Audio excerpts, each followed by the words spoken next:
Hello students, welcome to study for civil services. मैं हूं आपका educator Kamalaksh Jha. And guys, 9 जुलाई 2020 का करंट अफेयर्स का ये लेक्चर आप लोग देख रहे हैं। लेक्चर को शुरू करने से पहले मैं आप लोग को बता दूं कि अगर आप यूपीएससी सिविल सर्विसेज या किसी भी स्टेट सिविल सर्विसेज एग्जामिनेशन की तैयारी कर रहे हैं तो आप इन नंबर पर कांटेक्ट करके हमारे पेड कोर्सेज को ज्वाइन कर सकते हैं आपकी कंप्लीट फुल फ्लेज प्रिपरेशन के लिए। तो चलिए अब समय ना वेस्ट करते हुए लेक्चर को शुरू कर लेते हैं। सो गाइस, जिस प्रकार से सिविल सर्विसेज में हम लोग को जीएस पेपर 1, 2, 3, 4 देखने को मिलता है, तो यहाँ पर हम लोग उसी के अकॉर्डिंग न्यूज को भी कवर करते हैं। सबसे पहले हम लोग पेपर 1 से रिलेटेड टॉपिक्स को डिस्कस करेंगे, then we will move on to paper 2, फिर पेपर 3 की न्यूज को कवर करेंगे।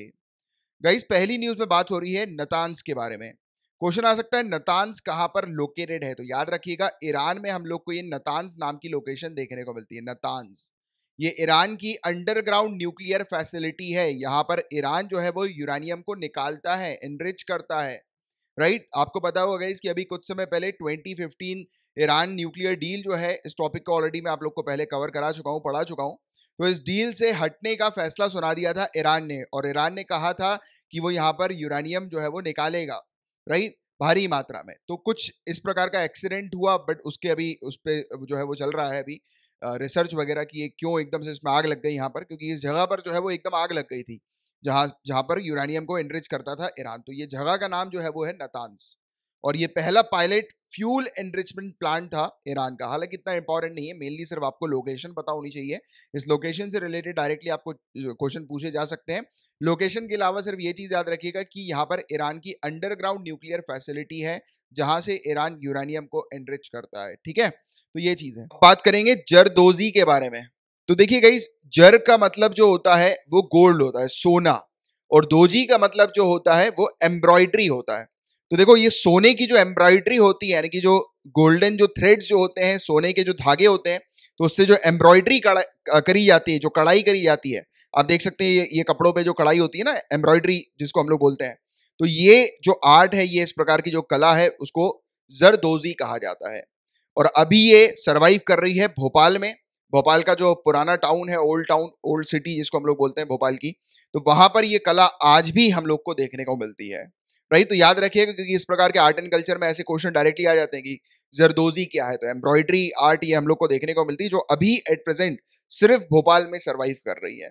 और मुगल्स के द्वारा इसको इंट्रोड्यूस किया गया था इंडिया में, और पर्शिया से ये कला जो है, आर्ट जो है वो लाई गई थी। आप देख सकते हैं कितनी ब्यूटीफुल ये कला हम लोग को देखने को मिल रही है। 2013 में जोग्राफिकल इंडिकेशन टैग भी इसको मिला हुआ है, लखनऊ जरदोजी के नाम से ये रजिस्टर्ड हम लोग को देखने को मिलती है। ठीक है, तो ये चीज है। अब बात करेंगे हम लोग संस्कृत सप्तहिकी के बारे में। तो ऑल इंडिया रेडियो AIR जो FM न्यूज चैनल जो हम लोग को देखने को मिलता है, जो आप में से काफी सारे लोग शायद अपने लंच के टाइम पे या फिर डिनर के टाइम पे सुनते होंगे, राइट। तो देखिए गाइस, ये पहली न्यूज प्रोग्राम हम लोग को देखने को मिल रही है, जो कि 20 मिनट का बताया जा रहा है कि 20 मिनट जो है वो इस न्यूज प्रोग्राम को एलोकेट किया जाएगा AIR में। और ये जो न्यूज प्रोग्राम होगा वो पूरा का पूरा संस्कृत लैंग्वेज में हम लोग को देखने को मिलेगा। तो ये एक नया चैनल जो है वो AIR के द्वारा शुरू किया गया है, जो कि पूरा का पूरा संस्कृत लैंग्वेज में हम लोग को देखने को मिलेगा। तो ये न्यूज प्रोग्राम है, बताया जा रहा है पहला ऐसा न्यूज प्रोग्राम जो कि संस्कृत लैंग्वेज में डिलीवर होगा। तो इसके बारे में जनरली आपको एक चीज जो है वो पता होनी चाहिए। इसके अलावा डीडी न्यूज की अगर हम लोग बात करेंगे, इस डीडी न्यूज चैनल, तो 4 जुलाई 2020 को डीडी न्यूज चैनल ने 5 साल कंप्लीट कर लिए थे संस्कृत न्यूज मैगजीन वर्तावली के। तो ये चीज आप लोग को थोड़ी सी पता होनी चाहिए। ठीक है, तो ये था इससे रिलेटेड, और पेपर 1 से रिलेटेड सिर्फ इतने ही टॉपिक्स थे। गाइस, पेपर 2 के टॉपिक्स को डिस्कस करेंगे। तो देखिए, आप लोग जानते हैं कि Mahatma Gandhi national rural employment guarantee act के तहत 100 डेज जो है वो रूरल हाउस होल्ड के वर्कर्स को प्रोवाइड किए जाते हैं, यानी कि 100 डेज का काम जो है रूरल हाउस होल्ड्स को प्रोवाइड किया जाता है, राइट। बट अभी क्या हो रहा है, एक इशू ये सामने आया है कि लाखों जो गरीब लोग हैं गांव क्षेत्र के, उन्होंने ऑलरेडी अपने 100 डेज का कोटा कंप्लीट कर लिया है इस स्कीम के तहत, और अब वो आगे फर्दर बेनिफिट्स लेने के लिए एलिजिबल नहीं है। तो उसको लेकर एक्टिविस्ट अभी डिमांड कर रहे हैं कि इस कोटा जो है 100 डेज का, उसको बढ़ाकर 200 डेज कर दिया जाए।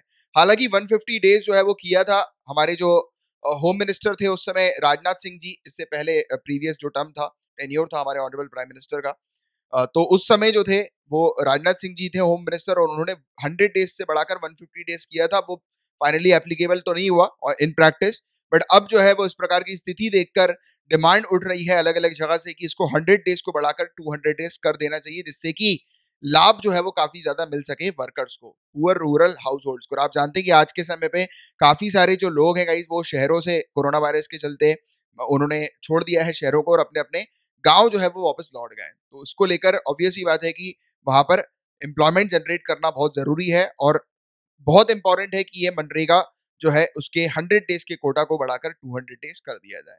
तो आप लोग मनरेगा को थोड़ा सा रिवाइज कीजिएगा, काफी इंपॉर्टेंट टॉपिक है। हालांकि पहले भी ये टॉपिक मैं आप लोग को कवर करा चुका हूँ और ये कई बार सिविल सर्विसेज में पूछा जा चुका है और इस प्रकार की चीजें चल रही है। और देखिए मेंस में तो अक्सर आप मनरेगा का उपयोग कर ही सकते हैं आराम से, तो इसलिए उस टॉपिक को जरूर जो है वो रिवाइज कर लीजिएगा।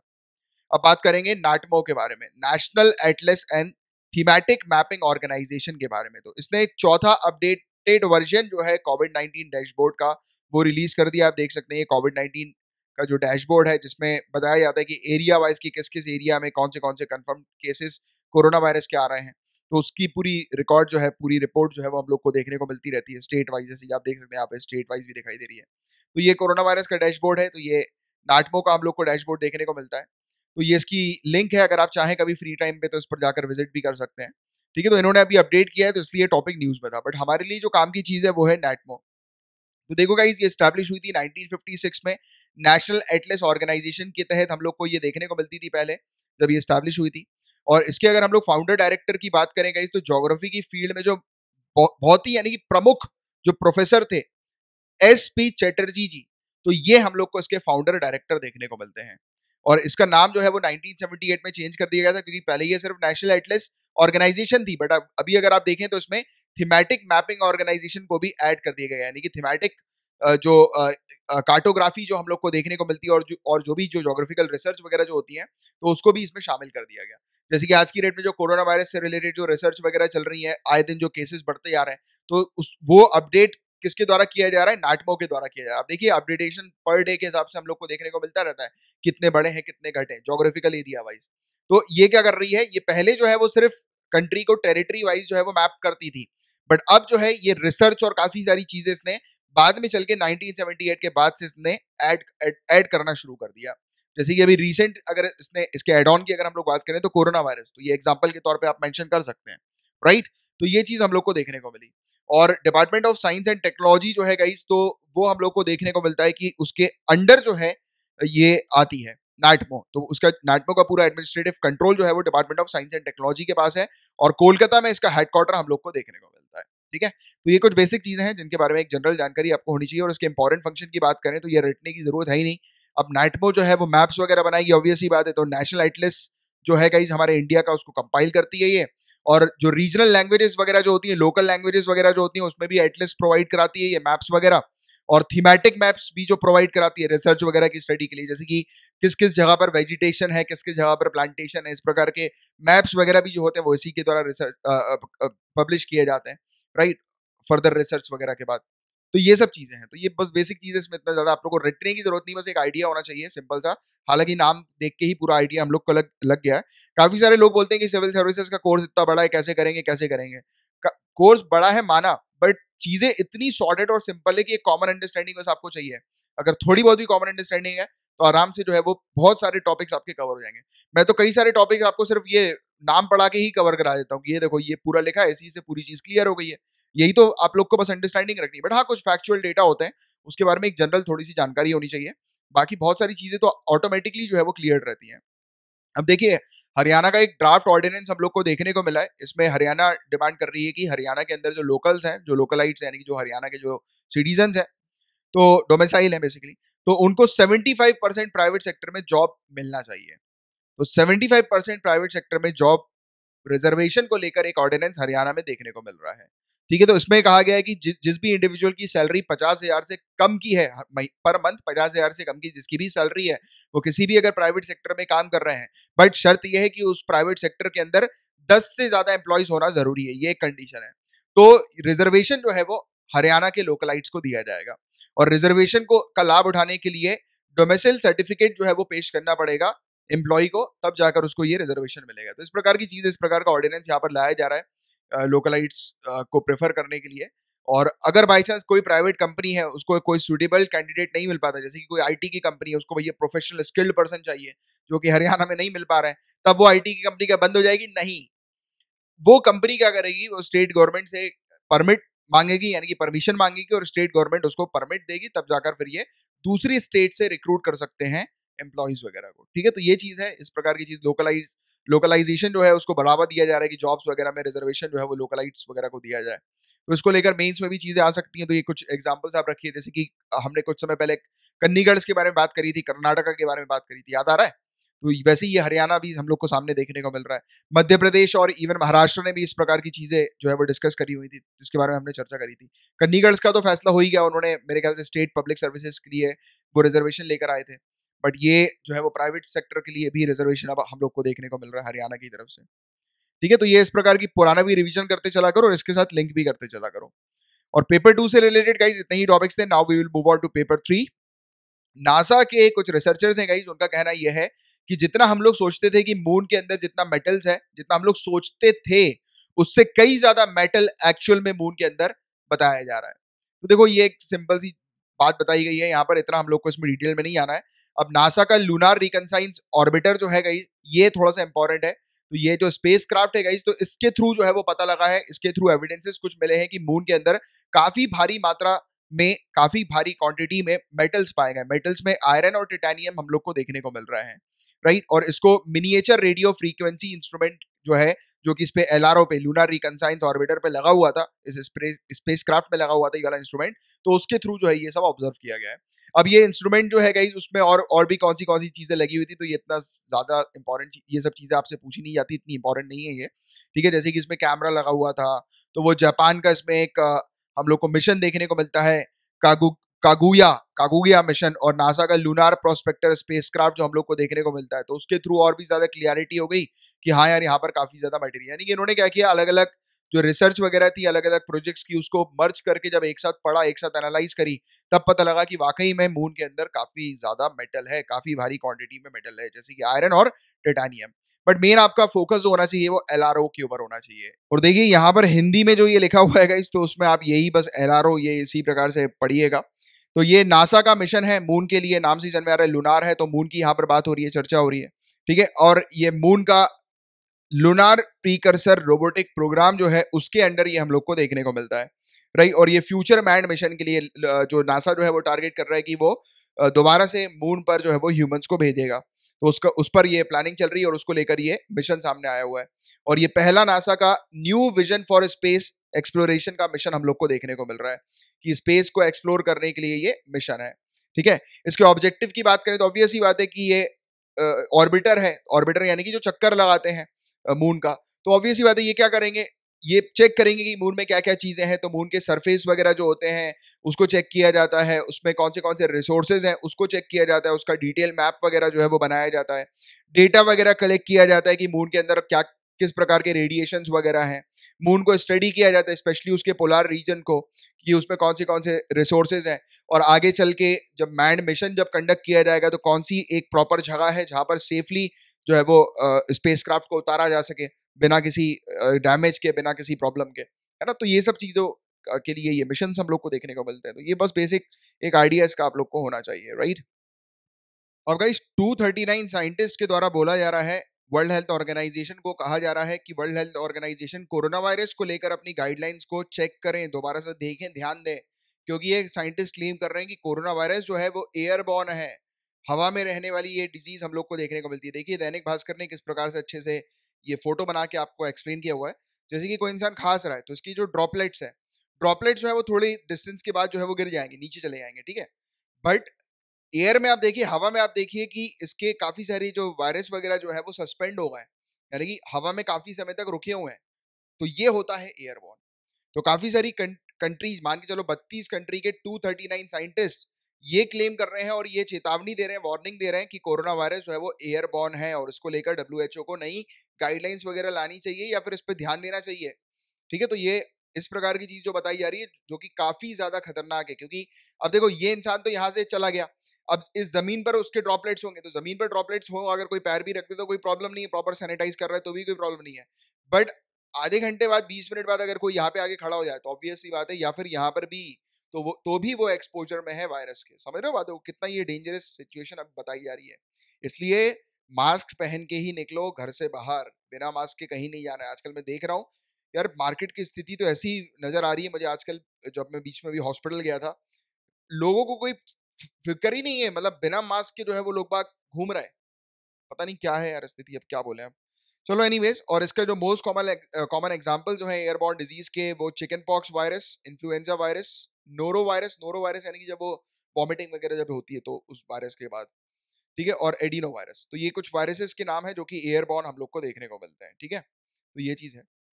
इसके अलावा बुबोनिक प्लेग की अगर हम लोग बात करेंगे इस, तो जो चाइना है उसमें उसमें उसके अंदर फिर से अगेन हम लोग को अलर्ट वगैरह देखने को मिल रहा है, चेतावनी वगैरह देखने को मिल रही है कि वहां पर ब्लैक डेथ या फिर बुबानिक प्लेग जिसको हम लोग बोलते हैं, तो वो दोबारा से रिपोर्ट किया जा चुका है।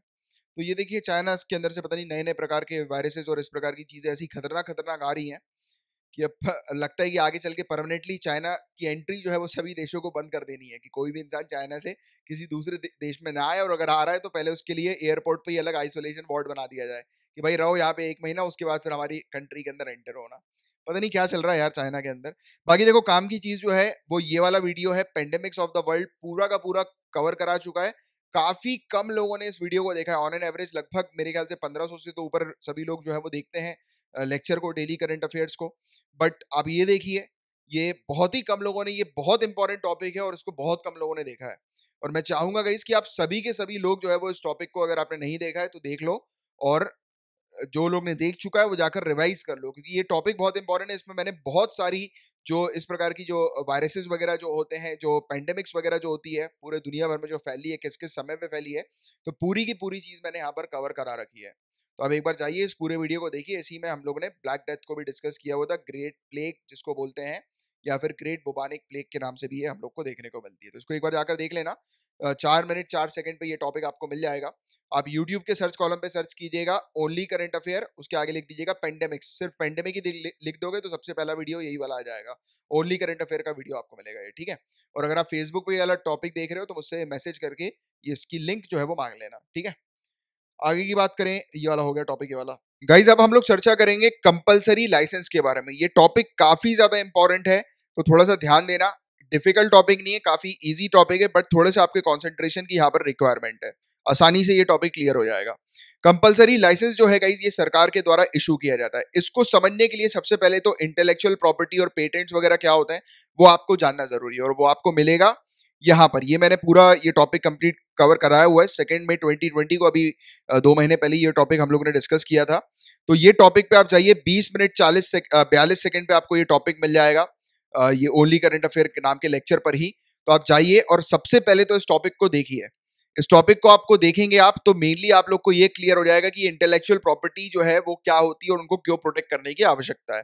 और जिन लोग को ऑलरेडी क्लियर है तो जाने की जरूरत नहीं है, पहले सिंपल बस आप ये समझो कि अगर कोई भी इंडिविजुअल की जो इंटेलेक्चुअल प्रॉपर्टी होती है, तो आपको पता होगा, जैसे दवाइयों की बात करें, अभी पूरी दवाइयों का ही केस चल रहा है और ये टॉपिक भी दवाइयों को लेकर ही न्यूज में आया हुआ है। तो जैसे एक कंपनी है, उस कंपनी ने एक दवाई बनाई, ठीक है।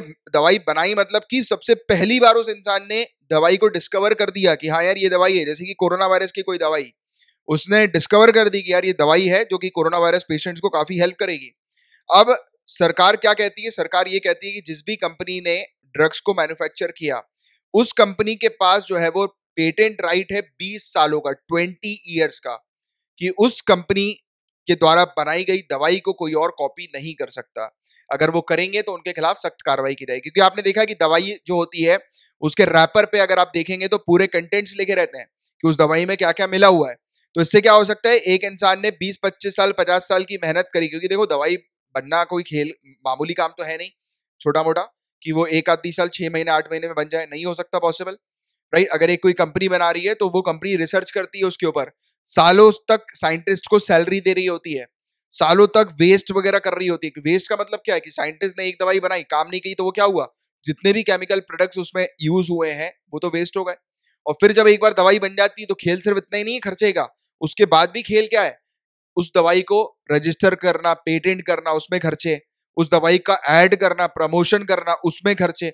आप देख रहे हो खर्चे कितने हो गए। एक एक कंपनी का 20-25 साल का खर्चा, इतना करके उसने एक दवाई निकाली। दवाई निकालने के बाद अगर कोई दूसरी कंपनी उसके कंपोनेंट को कॉपी कर लेगी तो 20-25 साल तक जो उसने खर्चा किया वो तो पानी में बह गया, राइट। सरकार क्या करती है, इनोवेशन जो है वो बरकरार रहे और इस प्रकार के नए नए आइडियाज लोग डेवलप करते रहे और हिम्मत कर सकेंगे हाँ यार वो प्रोटेक्टेड है इनोवेशन करने के लिए। क्योंकि देखो अगर एक बार किसी का पेटेंट चोरी हो गया तो ऑब्वियस ही बात है कि दूसरे लोग जो है फिर देखेंगे, बोलेंगे कि अरे यार हम लोग इतनी मेहनत करेंगे, इनोवेशन करेंगे और पेटेंट अगर चला गया, किसी और ने चोरी कर लिया तो उनका तो नुकसान हो जाएगा। तो इसीलिए सरकार क्या करती है, इस प्रकार के पेटेंट्स को प्रोटेक्शन देती है कि 20 सालों तक उनका ड्रग्स जो है, उनकी दवाई जो है वो किसी और के द्वारा कॉपी नहीं की जाएगी। फिर 20 सालों के बाद जब दूसरी कंपनी उसको कॉपी कर लेती हैं तो वो जेनरिक मेडिसिन के तौर पर देखने को मिलती है। आपको पता होगा कि जो ब्रांडेड मेडिसिन होती है और जो जेनरिक मेडिसिन होती है उसमें डिफरेंस क्या होता है, सिर्फ प्राइस का डिफरेंस होता है। ब्रांडेड मेडिसिन आपको 500 रुपए की मिलेगी बाजार में, बट वही जेनरिक मेडिसिन आपको 5 रुपए की मिलेगी। मैं लिटरली कह रहा हूँ 5 रुपए और 500 रुपए, ये डिफरेंस होता है। यकीन ना आए तो किसी मेडिकल स्टोर वाले से पूछो, किसी से क्या मुझसे ही पूछो। अभी 4-5 दिन ही हुआ है, मैंने एक मेडिकल जो है उसकी लिस्ट देखी थी, अभी मेरी क्या दवाइयां वगैरह आ रही है तो मैंने एक लिस्ट देखी थी, वो मेडिकल स्टोर वाले हमारे पहचान की है। तो उनमें एक तरफ लिखा हुआ था एमआरपी और दूसरी तरफ लिखा था जो जिस रेट में उनको मिली है डिस्ट्रीब्यूटर को। एक दवाई थी 208 रुपए, उसमें एमआरपी लिखा हुआ था और वो डिस्ट्रीब्यूटर का जो प्राइस था, रेट जो था वो 16 रुपए था। आप सोचिए 16 रुपए और 208, कितने हंड्रेड्स ऑफ परसेंटेज अगर बात करें आप तो इतना प्रॉफिट होता है। तो ये चीज है। तो ये जेनरिक मेडिसिन और ब्रांडेड मेडिसिन का तो आपको खेल समझ में आ गया। पहली बात तो मेन ये आपको समझाना था, वो तो मैं आप लोग को समझाने के लिए उस तरफ ले गया कि प्राइजेस का वो कितना होता है। और अभी भी इसमें ये मैंने आपको प्राइजेस का जो डिफरेंस है वो इसलिए समझाया क्योंकि आगे चल के जो न्यूज में आया है ना, वो प्राइजेस को लेकर ही खबर हम लोग को देखने को मिल रही है कि ये कंपलसरी लाइसेंस की क्यों चर्चा हो रही है। तो यहां तक आपको बातें क्लियर हो गई आई थिंक कि पेटेंट क्यों इंपॉर्टेंट होता है और क्यों एक ड्रग मैन्युफैक्चरिंग कंपनी जो होती है वो पेटेंट कराती है तो उसको प्रोटेक्शन मिल जाती है। बट क्या होता है, इसमें भी एक तरीका होता है जिसको हम लोग बोलते हैं कंपलसरी लाइसेंस का। ये तरीका जो है गाइस, उसके तहत सरकार क्या करती है कि जैसे ही कोई कंपनी स्टैब्लिश हुई और उस कंपनी ने पेटेंट ले लिया, पेटेंट लेने के बाद 3 सालों के बाद ही सरकार एक दूसरी कंपनी को कंपलसरी लाइसेंस जो है वो इशू कर सकती है, जिसके तहत 20 सालों का वेट नहीं करना पड़ेगा उस दूसरी कंपनी को। वो दूसरी कंपनी जो है वो तुरंत मेडिसिन मैन्युफैक्चर कर सकती है। अब आप बोलेंगे सर जिसने पेटेंट बनाया उसके लिए उसके खिलाफ जा रहा है ये वाला कानून। हाँ बिल्कुल जा रहा है उसके खिलाफ ये कानून। जिसका पेटेंट है उसके खिलाफ डेफिनेटली जा रहा है ये वाला कानून। जिसने इनोवेट किया है उसके खिलाफ डेफिनेटली जा रहा है ये वाला कानून। बट ये सभी चीजों के लिए एप्लीकेबल नहीं होता। कंपलसरी लाइसेंस जो होता है वो सरकार बहुत ही सोच समझ के और बहुत ही कम लोगों को प्रोवाइड कराती है और बहुत इसमें जो कंडीशंस जो होती है वो भी काफी रेस्ट्रिक्टेड होती है। किस प्रकार की कंडीशन, जैसे कि ये 3 कंडीशन इसमें स्पेशली हम लोग को देखने को मिलती है। जैसे कि अगर कोई पर्टिकुलर किसी इंसान ने पेटेंट बना लिया, इन्वेंशन कर दिया और इस इन्वेंशन जो हो रहा है वो सेटिस्फाई नहीं कर पा रहा है लोगों को, पब्लिक को, तब उसमें जो है वो ये लाइसेंस जो है वो ग्रांट कर दिया जाता है, कंपलसरी लाइसेंस। दूसरा जो होता है, अगर कोई पर्टिकुलर पेटेंट है, जैसे कि दवाई दवाई अगर कोई दवाई है उसका प्राइस बहुत ही ज्यादा है और उस दवाई की रिक्वायरमेंट बहुत ज्यादा है लोगों को, तब क्या कर सकती है सरकार, इस प्रकार का लाइसेंस इशू कर सकती है जिससे कि जो दूसरी कंपनी है वो इस दवाई को मैन्युफैक्चर कर ले और कम रेट में अफोर्डेबल प्राइसेस में जो है वो डिस्ट्रीब्यूट कर दे। तो ये दूसरा जो चीज है गाइस, इस दूसरी कंडीशन को लेकर ही अभी चर्चा चल रही है कंपलसरी लाइसेंस को इशू करने की। क्योंकि देखिए गाइस प्रॉब्लम क्या आ रही है, रेमडेसिविर रेमडेसिविर नाम की एक कंपनी है, आप मैंने इसके बारे में आपको पढ़ाया हुआ है कि कोरोना वायरस पेशेंट्स को ये काफी हेल्प कर रही है। तो ये दवाई रेमडेसिविर है, कंपनी नहीं दवाई है, सॉरी रेमडेसिविर, ये दवाई काफी हेल्प कर रही है कोरोना वायरस को। अब इस जिस कंपनी ने इसको जो है वो बनाया हुआ है, वो कंपनी जो है गाइस ये काफी मतलब बहुत ज्यादा इसमें प्रॉफिट मार्जिन लगाकर ये प्राइस निकाल रही है इन दवाइयों को। जैसे कि अगर एक्सपर्ट्स की बात करें तो ये दवाई मात्र $10 से भी कम में यूएसए में इसकी कॉस्ट प्राइस है, यानी कि मात्र $10 से भी कम में ये बन गई है दवाई। मैन्युफैक्चरिंग कॉस्ट इसकी $10 से भी कम है। इंडिया की अगर बात करें तो 750 रुपए से भी कम यूएसए के अंदर इसकी मैन्युफैक्चरिंग कॉस्ट है। इंडिया में अगर इस दवाई को बनाया जाए तो 100 रुपए से भी कम इंडिया के अंदर इसकी मैन्युफैक्चरिंग कॉस्ट है। बट ये दवाई जो ये कंपनी बेच रही है गाइस, ये कंपनी बहुत ज्यादा प्राइस जो है वो इसकी डिमांड कर रही है। इसकी आस्किंग प्राइस है वो बहुत ज्यादा है, यानी कि हंड्रेड्स ऑफ टाइम्स जो है वो इसकी कॉस्ट हम लोग को देखने को मिल रही है। 200 300 400 गुना ज्यादा में ये मार्केट में बिक रही है। तो और अभी जो है वो कोरोना वायरस के लिए इस दवाई की नीड जो है वो काफी ज्यादा है, तो इसलिए सरकार जो है गाइस ये इशू कर रही है कंपलसरी लाइसेंस, जिससे कि अफोर्डेबल जेनरिक वर्जन जो है इस मेडिसिन का मिल सके, बन सके। अब मैंने आपको इसीलिए स्टार्टिंग में जेनरिक और ये सब चीजों के बारे में चर्चा करी थी क्योंकि ये आपको एग्जैक्टली समझना था।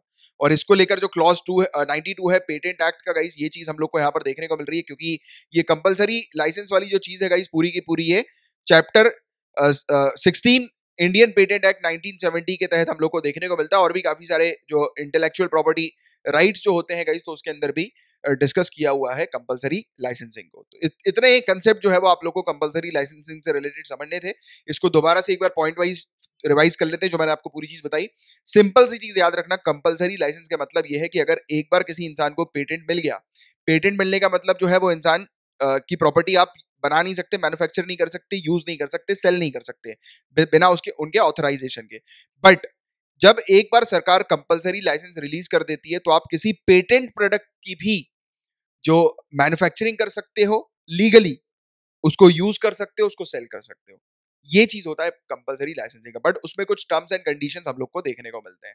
ये तीन टर्म्स एंड कंडीशंस को फॉलो करना पड़ता है। पहला, दूसरा मैंने आपको बता दिया था। तीसरा जो है वो इंडिया में यूज नहीं होनी चाहिए, और अगर इंडिया में भी यूज हो रही है तो सेकंड कंडीशन भी अगर एप्लीकेबल होगी तो भी चल जाएगा काम, ठीक है।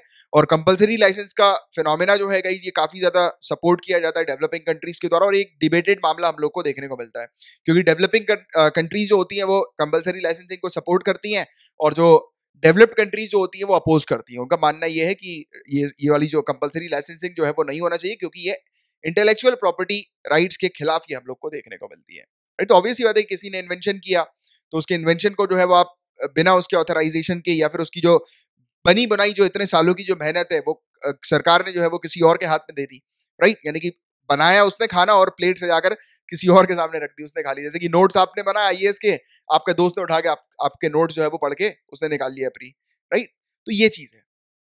तो बस इतना आप लोग को इसमें नहीं पढ़ना और डिटेल में। सिंपल सी बात आपको बतानी चाहिए कि डेवलप्ड कंट्रीज जो होती हैं वो इस कंसेप्ट को अपोज कर रही होती हैं, और डेवलपिंग कंट्रीज इस कंसेप्ट के फेवर में हम लोग को देखने को मिलती है।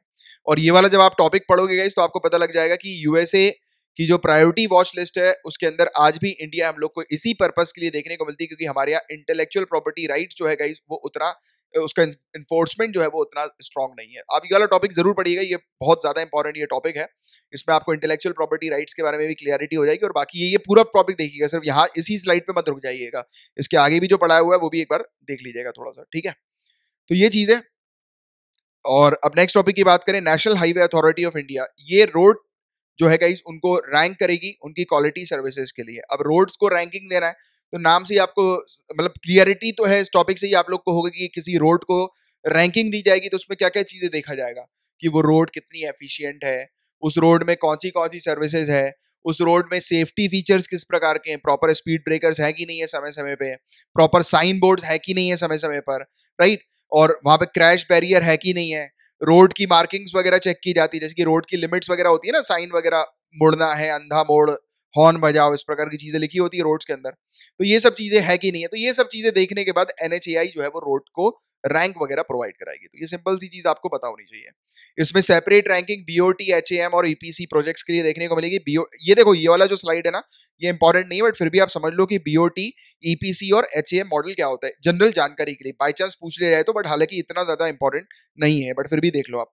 Build, operate and transfer annuity model, तो बीओटी मॉडल क्या होते हैं गाइस, तो इस मॉडल के अंदर जो हाईवे जो होता है वो ऑपरेट किया जाता है और डेवलप किया जाता है एक प्राइवेट सेक्टर के द्वारा, एक कंपनी के द्वारा, फिर बाद में ये सरकार को ट्रांसफर कर दिया जाता है।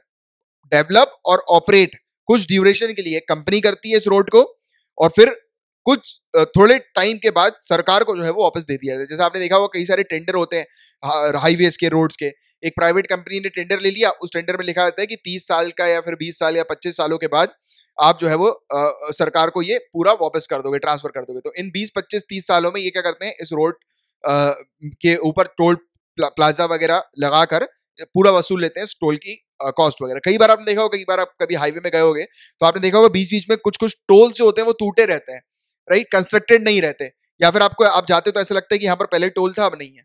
वो इसीलिए क्योंकि वो एक प्राइवेट कंपनी काम कर रही होती है उसमें, और जब उसने अपना पैसा वसूल लिया होता है तो फिर वो बंद करवा देती है। यानी कि वो चली जाती है तो सरकार बोलती है कि यहाँ पे हमें टोल कलेक्ट करने की जरूरत नहीं है, बंद कर दो। ये चीज होती है एग्जैक्टली। बट कई सारे रोड्स के लिए सरकार भी जो है वो टोल कलेक्ट करती है। बट इस चीज की अगर हम लोग बात करें, यहाँ पर कुछ कुछ जब आपको टूटे हुए मिलते हैं तो वो बेसिकली इसलिए होते हैं कि वो टेंडर पहले प्राइवेट सेक्टर का था, उनने कुछ समय तक उसमें ऑपरेट किया, अपना लगाया हुआ पैसा जो है वो निकाल लिया, प्रॉफिट कमा लिया, और फिर वो एग्रीमेंट के अकॉर्डिंग जो है फिर वो उन्होंने छोड़कर वापस ट्रांसफर कर दिया उस रोड को पूरा सरकार को। तो ये चीज होती है। तो इसको भी जो है वो सेपरेटली रैंक किया जाएगा कि कौन से बॉट वाले जो प्रोजेक्ट्स हैं वो किस प्रकार से काम करें, कितने एफिशिएंट है, कितनी रोड सेफ्टी उसमें ध्यान रखी गई है, कौन से सर्विसेज जो है वो वहां पर रोड में चलने वाले लोगों को मिलेगी। इसके अलावा ईपीसी मॉडल की बात करें, engineering procurement and construction model, तो इसकी जो कॉस्ट जो होती है गाइस, यानी कि इसका जो पैसा होता है पूरा का पूरा सरकार लगाती है, बट इसमें प्राइवेट प्लेयर्स का काम क्या होता है, उस रोड को बनाना, उस रोड का डिजाइन और पूरी चीज कंस्ट्रक्शन वगैरह वो प्राइवेट प्लेयर के हाथ में होती है, बट पूरी कॉस्टिंग जो होती है वो सरकार के द्वारा लगाई जाती है। हाइब्रिड एन्युटी मॉडल की बात करें, हाइब्रिड नाम से समझ में आ रहा है कि ये दोनों मॉडल्स का मिक्स, ये दोनों मॉडल का मिक्स हम लोग को यहाँ पर देखने को मिलता है। इसमें सरकार क्या करती है, 40% प्रोजेक्ट का कॉस्ट लगाती है 5 सालों में के लिए हम लोग को देखने को मिलता है, और उसके बाद जो है और बाकी का जो पैसा जो होता है वो इक्विटी शेयर्स वगैरह के थ्रू या फिर लोन्स के थ्रू हम लोग को देखने को मिलता है। तो ये वाली चीज है, ठीक है। और NHAI national highway authority of India जो है गाइस, तो ये रेवेन्यू कलेक्शन भी इसकी रिस्पॉन्सिबिलिटी हम लोग को देखने को मिलती है। तो ये चीजें, हालांकि ये वाले स्लाइड इतना इंपॉर्टेंट नहीं था, बट बेसिक जानकारी आपको इससे रिलेटेड होनी चाहिए थी, और ये इसका हिंदी में आप लोग के लिए है, राइट। और बस आज के लिए गाइस इतने ही टॉपिक्स थे, और मैंने आपको जितने भी टॉपिक्स पढ़ाए हैं अगर अच्छे से क्लियर हो गए हैं, दिमाग में बैठ गए हैं, तो आप मेरे इस लेक्चर को सबसे पहले तो लाइक का बटन हिट कर दीजिएगा, नए आए हैं तो सब्सक्राइब कर लीजिए, और आपके किसी भी सोशल मीडिया अकाउंट पे इस लेक्चर को शेयर कर दीजिएगा। अभी जाइएगा नहीं, कुछ जनरल स्टडीज के टॉपिक्स में आपको एज अ होमवर्क दे रहा हूँ जिनको आपको प्रिपेयर करना है। पहले तो world drug report and UNODC, इस टॉपिक को 29 जून को मैंने कवर करा रखा है, आप जाकर वहां से रिवाइज कर सकते हैं। Doklam issue 2017 China India border stand of, तो डोकलाम का जो मुद्दा था गाइस 2017-18 में दोनों में हम लोग को देखने को मिला था, तो इसको एक बार आप अच्छे से पढ़िएगा, क्योंकि अभी जो इशू चला है चाइना और इंडिया को लेकर, तो उसमें अभी जो है गाइस बताया जा रहा है कि दोनों कंट्रीज के जो सोल्जर्स हैं वो, यानी कि चाइनीज सोल्जर्स जो है वो वहां से चले गए हैं, वापस हो गए हैं, बट काफी सारी चर्चा इस प्रकार से चल रही है, काफी सारे लोग जो है वो इस प्रकार की बातें कर रहे हैं, चाहे वो पॉलिटिशियंस हो, ब्यूरोक्रेट्स हो, तो इन लोग की चर्चा ये चल रही है कि हम लोग को जो है वो अब मामले को ठंडा नहीं करना है, क्योंकि डोकलाम इशू में मामला ठंडा हो गया था, जैसे ही स्टैंड ऑफ वापस हुआ, तो वैसे ही, यानी कि जो जैसे ही सोल्जर जो है वो वापस गए, वैसे ही मामला ठंडा हो गया, उसके बारे में चर्चा नहीं हुई। बट इस बार मामला ठंडा नहीं होना चाहिए, इस बार बाकायदा एग्रीमेंट होना चाहिए कि भाई इसका फाइनल डिसीजन क्या है, क्योंकि बार बार अगर हर 2-3 सालों में इस प्रकार की एक्टिविटी चाइना की होती रही, तो कब तक हम लोग झेलेंगे, कब तक हम लोग, हमारे सैनिक, हमारे जवान जो है, कब तक जो है वो इस प्रकार की चीजें जो है वो झेलते रहेंगे। तो इसीलिए मोस्ट इंपॉर्टेंट ये है कि चाइना के साथ इसकी डेडलाइन डिसाइड करी जाए कि क्या होना चाहिए इसका कंक्लूजन, जो अभी जो इशू जो चल रहा है बॉर्डर का, तो उसकी डेडलाइन जल्द से जल्द खत्म करनी है, तो इस पर जो है वो थोड़ी चर्चा चल रही है, ठीक है। तो इसको लेकर ये टॉपिक था, बट डोकलाम इशू जो है वो आप लोग एक बार अच्छे से कवर करिए। रमन स्पेक्ट्रोस्कोपी, रमन स्कैटर, तो ये जो टॉपिक है गाइस, ये एनसीईआरटी में आप लोग को मिल जाएगा, अगर आप डायरेक्टली गूगल पे भी सर्च कर लेंगे रमन स्पेक्ट्रोस्कोपी या रमन स्पेक्टर, सॉरी स्कैटर, और आगे एनसीईआरटी लिख देंगे, तो मेरे ख्याल से पहली, दूसरी, तीसरी जो वेबसाइट सामने आती हैं, तो उनमें से आपको ये एनसीईआरटी का भी मिल जाएगा इसमें। तो अभी क्या हो रहा है गाइस, तो रिसर्चर्स कह रहे हैं कि आरएनए वायरस जो है कोरोना वायरस का, तो उस जो कि सलाइवा सैंपल्स में हम लोग को देखने को मिलता है, तो स्पेक्ट्रोस्कोपी की मदद से जो है वो डिटेक्ट किया जा सकता है, तो ये वाली चीज यहाँ पर बताई गई है, बट ये स्टैटिक पोर्शन का टॉपिक है, तो ये आप लोग को पढ़ना है। तो 3 टॉपिक्स हैं गाइस आज के लिए होमवर्क, और इनको आपको क्या करना है, इनको आपको हैंड रिटन नोट्स के तौर पर लिखना है। हैंड रिटन नोट्स में इसलिए भी बोलता हूँ गाइस, एक तो ये सब टॉपिक्स काफी ज्यादा इंपॉर्टेंट होते हैं, जिसके एग्जामिनेशन में आने की काफी चांसेस होती है, ये जनरल स्टडीज के मोस्ट इंपॉर्टेंट टॉपिक्स हैं। दूसरी बात, मैं हैंड रिटन नोट्स इसलिए भी बोलता हूँ जिससे कि आपकी राइटिंग प्रैक्टिस एटलीस्ट बनी रहे, भले ही आप आंसर ना लिखो पूरे दिन भर में, बट एटलीस्ट यही आप लिख लो, ये तीन एक चीजें, 4-5 चीज जो मैं आपको देता हूँ रोज, तो उसी में आप लोग की हैंड राइटिंग वगैरह भी बनी रहेगी, और साथ ही साथ एक अच्छे नोट्स वगैरह भी आप प्रिपेयर करते चलोगे, ठीक है। अब किया करो यार, मैं जो बोलता हूँ वो किया करो, अगर नहीं करोगे तो फिर आपकी मर्जी, और करोगे तो आपका फायदा होगा, ये बात तो पक्का ही है। और ये नोटिस आप लोग के लिए इंग्लिश हिंदी दोनों में, इसको एक बार पढ़िएगा, उसके बाद ये करिएगा, और ये अगर आप हैंड रिटन नोट्स बना लेते हैं तो नीचे कमेंट बॉक्स में लिख दीजिएगा sir homework done. And civil services की तैयारी कर रहे हैं तो इन नंबर पर कांटेक्ट करके जो है वो सिविल सर्विसेज के हमारे पेड कोर्सेज को ज्वाइन कर सकते हैं। और अभी रुकिएगा, कहीं जाइएगा नहीं, अभी 2 मिनट की टेस्ट सीरीज आप लोग के लिए शुरू होने वाली है, जो कि हमारी टीम प्रिपेयर करती है। अगर टेस्ट रिपीट हो रहे हैं तो गाइस थोड़े, मेरे ख्याल से मेरे पास 6-7 टेस्ट अभी और रखे हुए हैं, तो 6-7 दिन के बाद फिर नया मेरे पास आएगा पूरा टेस्ट का, क्योंकि मेरे पास जो चीज आती है वही मैं यहाँ पर आप लोग के लिए प्रोवाइड कराता हूँ। अगर रिपीटेड हो रहे हैं तो रिवीजन कर लो, और अगर नया आया है तो आप लोग के लिए अच्छा है, क्योंकि मुझे काफी सारे बच्चे कई बार कंप्लेन करते थे कि सर रिपीटेड आ रहे हैं टेस्ट, तो देखो गाइस मेरे पास जो आते हैं वो मैं यहाँ पर प्रोवाइड करा देता हूँ, क्योंकि वो वाले टेस्ट जो होता है ये 2 मिनट वाला वो मेरे द्वारा प्रिपेयर नहीं किया जाता। मैं करंट अफेयर्स आप लोग को प्रोवाइड कराता हूँ और डेली टेस्ट अभी प्रोवाइड कराता था, बट अभी तबियत में थोड़ी दिक्कत है तो अभी वो प्रोवाइड नहीं करा पा रहा हूँ। आगे चल के मेरे ख्याल से शायद नेक्स्ट वीक से मोस्ट प्रोबेबली हम लोग डेली टेस्ट भी दोबारा से शुरू कर देंगे। चलिए अब जो है वो आपका ज्यादा टाइम ना वेस्ट करते हुए अब यहीं पर फिनिश अप करते हैं और हम लोग मिलेंगे कल। तब तक के लिए bye bye, take care, have a great day ahead, Tata.